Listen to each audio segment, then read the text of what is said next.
Good morning, welcome to business breakfast show. Global markets ప్రస్తుతం బలహీనంగా ఉన్నాయి. లాస్ట్ నైట్ అమెరికన్ మార్కెట్స్ తమ నష్టాల ప్రయాణాన్ని కొనసాగించాయి. దీంతో 3 రోజుల తర్వాత ట్రేడింగ్ పునః ప్రారంభించిన జపనీస్ మార్కెట్ అన్నిటికంటే అత్యధికంగా 3.5% వరకు నష్టపోయింది. ఇతర ఏషియన్ మార్కెట్స్లో కూడా Strides times, KOSPI, Taiwan, Shanghai, Hang Seng ఇలా అన్ని మార్కెట్స్ 0.5 నుంచి 1% వరకు నష్టపోయాయి. మన SGX Nifty, Singapore stock exchange Nifty కూడా ప్రస్తుతం 28 పాయింట్ల నష్టంతో 5100 సమీపంలో ట్రేడ్ అవుతుంది. సో నిన్నటి ట్రేడింగ్లో స్టాక్స్ చివరి అర్ధగంటలో బాగా కోలుకున్నాయి. చాలా కౌంటర్స్లో ప్రారంభ నష్టాలు రికవర్ కావడమే కాక లాభాలతో కూడా ముగిశాయి. అయితే మెటల్స్, ఇతర కమాడిటీ స్టాక్స్ మాత్రం నష్టాలతో ముగియడం గమనించాం మనం. Mid cap stocks outperform చేశాయి. ఇన్ఫ్యాక్ట్ ఓవరాల్ మార్కెట్లో బజాజ్ ఫిన్సర్వ్, ఎస్ కుమార్స్, మిడ్ డే వంటి మిడ్ క్యాప్ స్టాక్స్ స్టార్ పెర్ఫార్మర్స్గా నిలిచాయి. బ్యాంకింగ్ కౌంటర్స్, బ్యాంకింగ్ స్టాక్స్లో మనం ఎస్పెషల్లీ మధ్యాహ్నం నుంచి డీసెంట్ ప్రాఫిట్స్ ఆర్జించాయి. Andhra Bank, UCO Bank, Dena Bank, Indian Bank ఇలా చాలా banking stocks including large caps like SBI చక్కటి ప్రాఫిట్స్ క్లోజ్ అయ్యాయి. Indian Bank follow on public ఆఫర్కు వెళ్ళనున్నది అన్న వార్తలు ఉన్నాయి. నిన్న కూడా ఈ కౌంటర్ 5.8% లాభపడింది. అలాగే పంజాబ్ నేషనల్ బ్యాంక్ ఇవాళ రిజల్ట్ ప్రకటించబోతోంది. ఫార్మా కౌంటర్స్ కూడా నిన్న చాలా యాక్టివ్గా ట్రేడ్ అయ్యాయి, అలాగే లాభాలతో ముగిశాయి. ఇవాళ doctor Reddy's laboratories audited financial results ప్రకటించనున్నారు. సో ప్రస్తుతానికి గ్లోబల్ క్యూస్ మన మార్కెట్ గమనంపై ప్రభావం చూపించే ప్రధానమైన ఫ్యాక్టర్స్గా చెప్పుకోవచ్చు. సో గ్రీస్ తర్వాత స్పెయిన్ క్రైసిస్ మరింత ముదురుతుంది అన్న అంచనాలు వెలువడుతున్నాయి. చైనాలో సిఆర్ఆర్ పెంపు లాంటి లిక్విడిటీ టైటనింగ్ మెజర్స్ కూడా ఏషియన్ మార్కెట్స్లో కొంతవరకు ప్రభావం చూపించే ప్రధానమైన అంశం. అయితే నిన్న మనం అనుకున్నట్లుగానే ఇన్వెస్టర్స్ ప్యానిక్ కానవసరం లేదు. ఒక రోజు పెరగడం, మరో రోజు తగ్గడం, ఇటువంటి వాలటిలిటీ కొద్ది రోజులు కొనసాగే అవకాశం ఉంది. సో షార్ట్ టర్మ్లో గ్లోబల్ క్యూస్ కొంత నెగిటివ్గా ఉన్నప్పటికీ మీడియం టర్మ్లో మార్కెట్స్ రికవరీ డెఫినెట్గా జరిగే అంశం ఇది. సో యూఎస్ వంటి మార్కెట్స్లో మనం గమనిస్తున్న రికవరీ స్పష్టంగా కనిపిస్తుంది. అక్కడ ఎప్పటికప్పుడు ఎంకరేజింగ్ డేటా వస్తుంది. సో ఇతర యూరోపియన్ మార్కెట్స్లో మాత్రమే కొంత మనం టైట్ సిచ్యువేషన్ని, క్రైసిస్ లైక్ సిచ్యువేషన్ని గమనిస్తున్నాం. అలాగే ఓవరాల్గా మనం ఇయర్ టు డేట్ చూస్తే లాస్ట్ 4 monthsలో ఆర్ రేదర్ 5 monthsలో ఇతర మార్కెట్స్తో కంపేర్ చేసి చైనీస్ వంటి మార్కెట్స్తో మనం అవుట్ పెర్ఫామ్ చేసాం. In fact all brick countries, Brazil, Russia, China 3 కంట్రీస్తో పోలిస్తే Indian markets have out performed. China market 13% నష్టపోయింది. అలాగే బ్రెజిల్ -5.4% నష్టంతో ఉంది. రష్యన్ మార్కెట్ ఆఫ్ కోర్స్ చాలా భారీ నష్టంలో ఉంది. బట్ ఇండియన్ మార్కెట్ మాత్రం కేవలం 2% మాత్రమే లాస్ట్ 4 monthsలో నష్టపోయింది. సో ఇవన్నీ మనకు కనిపిస్తున్న కొన్ని పాజిటివ్ అంశాలు. అలాగే డొమెస్టిక్ క్యూస్ గమనిస్తే 3G యాక్షన్లో ప్రభుత్వం అనుకున్న దానికంటే చాలా భారీ మొత్తాన్ని సమీకరించే అవకాశాలు కనిపిస్తున్నాయి. సుమారుగా 45,000 కోట్ల రూపాయల మేరకు ఇప్పటిదాకా ఈ 3G యాక్షన్ మాపప్ ఉంది. ఇది బహుశా టోటల్గా 60,000 crores వరకు వెళ్ళొచ్చు అన్న అంచనాలు వెలువడుతున్నాయి. అలాగే పిఎస్యు డిజిన్వెస్ట్మెంట్కు మంచి రెస్పాన్స్ వస్తుంది. సట్లస్ జల్ ఇష్యూలో కూడా మనం గమనించాం. ఇష్యూ సుమారుగా 7 రెట్లు ఓవర్ సబ్స్క్రైబ్ అయింది. సో ఇవన్నీ డొమెస్టిక్గా మనకు కనిపిస్తున్న పాజిటివ్ ఫ్యాక్టర్స్. ఇండియా డెఫినెట్గా ఫారిన్ ఇన్ఫ్లోస్కి సంబంధించి ఒక లార్జెస్ట్ బెనిఫిషరీ కంట్రీగా నిలుస్తోంది. సో ఎవరు కంగారు పడాల్సిన అవసరం లేదు. షార్ట్ టర్మ్ ట్రేడర్స్ మాత్రమే మేబీ వాళ్ళ షార్ట్ సెల్లింగ్ కావచ్చు, ఇటువంటి అంశాల్లో కొంత జాగ్రత్తగా ఉండాల్సిన అవసరం కనిపిస్తుంది. But medium to long term investors they can stay invested.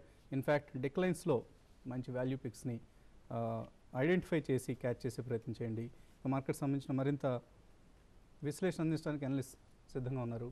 So Sundar గారు, ఓవరాల్గా ఎస్జిఎక్స్ నిఫ్టీ గమనిస్తే మనకి ఒక నెగిటివ్ ఓపెనింగ్ ఇండికేషన్ కనిపిస్తుంది. బట్ నిన్నట్లాగా ఏదైనా ఒక డ్రామాటిక్ రికవరీ వచ్చే అవకాశం ఉంది ఆఫ్టర్నూన్ తర్వాత? నిన్నట్లాగా పెద్ద ఒక రికవరీ అనేది వాళ్ళు ఎక్స్పెక్టెడ్ అండి. ఇవాళే కాదు, నెక్స్ట్ 2-3 days కూడా మార్కెట్ ఈ లెవెల్ నుంచి ఒక కన్సాలిడేషన్, ఒక రికవరీ ఎక్స్పెక్టెడ్. ఎందుకంటే నిన్న 5,100 స్థాయికి వచ్చి ఫస్ట్ హాఫ్ అంతా కూడా కన్సాలిడేట్ అయ్యి క్లోజింగ్ కొంచెం స్ట్రాంగ్ అని, ఇన్ఫాక్ట్ డేస్ హై దగ్గరే క్లోజ్ అయినట్టుగా చెప్పుకోవచ్చు. ఎందుకంటే 5,300 తర్వాత నెక్స్ట్ మేజర్ లెవెల్ 500, 5,100.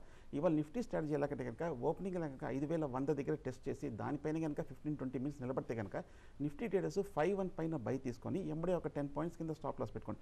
అలాగే 5,130 పైన నిలబడితే పడితే కూడా ఫర్దర్ బై పొజిషన్ తీసుకొని ఒక 20 పాయింట్స్ వస్తే కనుక టార్గెట్ తోటి మీరు ప్రాఫిట్ బుక్ చేసుకోవచ్చు. అలాగే అలా కాకుండా 5,100 దగ్గర టెస్ట్ చేస్తూ 5,100 కింద కనుక ఒక 10 మినిట్స్ 15 మినిట్స్ కంటిన్యూస్గా ట్రేడ్ అయిందంటే కనుక 5-1 కింద షార్ట్ పొజిషన్ తీసుకొని ఎమ్మడే ఒక 20 పాయింట్స్ పైన స్టాప్ లాస్ పెట్టుకొని అలాగే 20-30 పాయింట్స్ వస్తే కనుక మీరు ఎమ్మడే టార్గెట్ తోటి క్లోజ్ చేయొచ్చు. బట్ ఓవరాల్గా నా ఉద్దేశం మార్కెట్ ఈ 2 రోజులు 5,100 దగ్గర కన్సాలిడేషన్ వచ్చే అవకాశం ఉంది. ఇవాళ ఇంట్రాడేలో చూస్తే కనుక టైం ప్రకారం థర్డ్ అవర్లో చాలా కీలకం అనమాట. 11 to 12 ఈ 11 to 12 మధ్యన ఒక రివర్సల్ అనేది ఇంట్రాడేకి వచ్చే అవకాశం కనిపిస్తుంది. ఓకే, అలాగే శేషర్ ఓవరాల్గా మనం గమనిస్తే ఇండిసెస్లో అటు ఇటు వోలటైలిటీ కనిపిస్తుంది. బట్ మిడ్ క్యాప్ స్టాక్స్ మాత్రం చాలా స్ట్రాంగ్గా పెర్ఫామ్ చేస్తున్నాయి. చాలా mid cap stocks lifetime హైస్ని కూడా టచ్ చేస్తున్నాయి, న్యూ హైస్ని టచ్ చేస్తున్నాయి. సో ఎటువంటి థీమ్స్ని మీరు గమనిస్తున్నారు? ఎటువంటి థీమ్స్లో రాబోయే రోజుల్లో ఎక్కువ యాక్టివిటీ ఉండే అవకాశం ఉంది? ఇప్పుడు నిన్న చూస్తే నిన్న మిడ్ క్యాప్ బ్యాంకింగ్ స్టాక్స్లో ఇప్పుడు ఐసిఐసిఐ బ్యాంక్ లాంటి స్టాక్స్ బాగా వీక్ ఉన్నా కూడా మిడ్ క్యాప్ ఆంధ్ర బ్యాంక్, తర్వాత దేనా బ్యాంక్, ఇటువంటి యూకో బ్యాంక్స్ ఇటువంటివన్నీ కూడా మంచి అప్ ట్రెండ్ చూసాము. ఇట్లా ఒక్కొక్క రోజుకి ఒక్కొక్క స్టాక్స్ అనేవి కొన్ని స్టాక్స్ తర్వాత సెక్టర్ స్పెసిఫైడ్ స్టాక్స్ పెరగడం జరుగుతుంది. నెక్స్ట్ కపుల్ ఆఫ్ మంత్స్లో కూడా మార్కెట్ ఇదే విధంగా కొనసాగే అవకాశం ఉంది. మొన్న కూడా చెప్పడం జరిగింది, cell index stocks and by mid cap లాంటి ఇటువంటి మంచి వాల్యూ స్టాక్స్, మరి ముఖ్యంగా రీసెంట్గా banking stocks, banking PS mid cap stocks ఏవైతే మంచి రిజల్ట్ అనౌన్స్ చేసే ఆ స్టాక్స్ అన్ని కూడా బాగా పెరగడం చూసాము. సేమ్ అదేవిధంగా ఇప్పుడు కొన్ని రీసెంట్గా రిజల్ట్ అనౌన్స్ చేసిన మిడ్ క్యాప్ ఇన్ఫ్రాస్ట్రక్చర్ సంబంధించిన కంపెనీస్ కూడా ఇంకా పెరిగే అవకాశం కనపడుతుంది. కాబట్టి ఇక్కడ నుంచి ఏంటంటే ఎవరీ డిక్లైన్ని మిడ్ క్యాప్ కౌంటర్స్లోని బయింగ్ ఆపర్చునిటీగా తీసుకోమంటాను. ఈ ఇయర్ నేను అనుకోవడం ఏంటంటే ఈ ఇయర్ మొత్తం కూడా మార్కెట్లో ఇండెక్స్ కన్నా ఎక్కువ స్టాక్స్ పర్ఫామ్ చేసే అవకాశం ఎక్కువ కనపడుతుంది. ఈవెన్ ఫండ్ మేనేజర్స్ కూడా అదే చెప్పడం జరుగుతుంది. ఇండెక్స్ ఇప్పుడు కొంత ఎక్స్పెన్సివ్గా ఉంది. Index stocks mid cap large cap కన్నా మిడ్ క్యాప్ చాలా అట్రాక్టివ్ ఉన్నాయని వాళ్ళు చెప్పడం జరుగుతుంది. సో దాన్ని బట్టి ఈవెన్ ట్రేడర్స్ కూడా ఈవెన్ ఇన్వెస్టర్స్ కూడా ఏంటంటే కొంచెం లార్జ్ క్యాప్ను అవాయిడ్ చేసి మిడ్ క్యాప్ స్టాక్స్లో బయింగ్ చేయమని చెప్తున్నారు. అది కూడా ఏంటంటే సెలెక్టెడ్ అన్ని మిడ్ క్యాప్ కాకుండా selected mid cap last 2 quarters result ఏ విధంగా వచ్చాయి, నెక్స్ట్ ఫ్యూచర్లో నెక్స్ట్ క్వార్టర్ ఏ విధంగా ఉంటుంది, లేకపోతే సెక్టర్ని కూడా అనలైజ్ చేసుకుని ఆ విధంగా బయింగ్ చేసుకోవచ్చు. ఎక్కువ పరిస్థితుల్లో మార్కెట్ అయితే పెద్ద డౌన్ సైడ్ మన మార్కెట్ ఎంతకుముందు మీరు చెప్పినట్టు మన మార్కెట్ చాలా స్ట్రాంగ్ ఉంది compare to other global markets. US market, Indian market ఇంకా ఎంతవరకు టెక్నికల్గా చాలా స్ట్రాంగ్ ఉన్నాయని చెప్పొచ్చు. అయితే ఎక్కువ పరిస్థితుల్లో మార్కెట్లో గ్లోబల్గా ఎంత వీక్గా ఉన్నప్పుడు మన మార్కెట్లో కూడా దానివల్ల భయంతో కొంత సెల్లింగ్ ప్రెషర్ ఎదుర్కోవచ్చు. ఏదైనా కూడా మార్కెట్ పెద్దగా పడే అవకాశం కనపడలేదు.